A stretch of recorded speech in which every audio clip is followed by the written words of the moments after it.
Solve each formula for the specified variable. So in this case, we want to know what m is equal to. So we see that we have an m at the top of our fraction and one at the bottom of our fraction. So the first thing we want to do is we want to clear our fraction by multiplying by the LCD.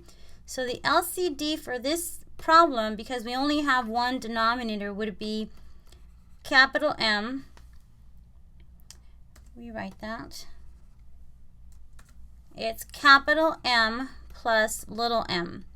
So I'm going to multiply both fractions by this LCD. So we get m plus little m. So when we do that, we're going to get this Greek letter, and this is mu. So we're going to get that mu times capital M plus little m. And then on the right-hand side, we can see that this is going to cancel with that. So that's the whole reason for multiplying by the LCD, so we can clear the fraction.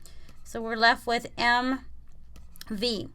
So the next thing I'm going to do is I'm going to use the distributive property to multiply this out. So I get mu times m plus mu times little m is equal to mv. The next step I want to do is I want to get my variable that I'm factoring out on the same side of the equal side. So same side of the equal sign so that I can factor it out. So I'm going to move this term to the other side. So I'm going to subtract mu times m from both sides.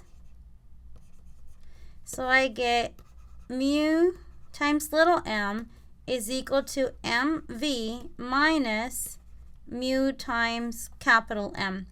And the reason I want to do that is because now I can factor out this m. So I want to isolate that m. So I factor out that m, and I'm left with v minus mu is equal to mu times little n.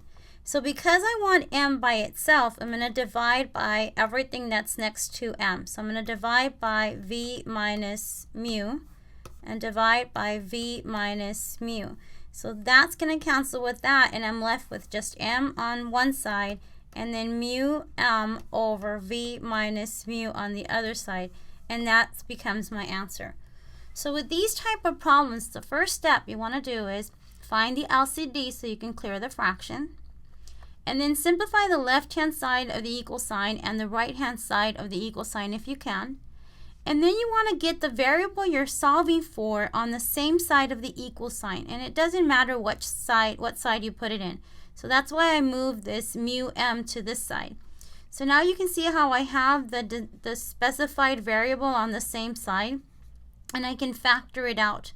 So once you factor it out, then you can divide by whatever it's being multiplied by, so you can isolate that.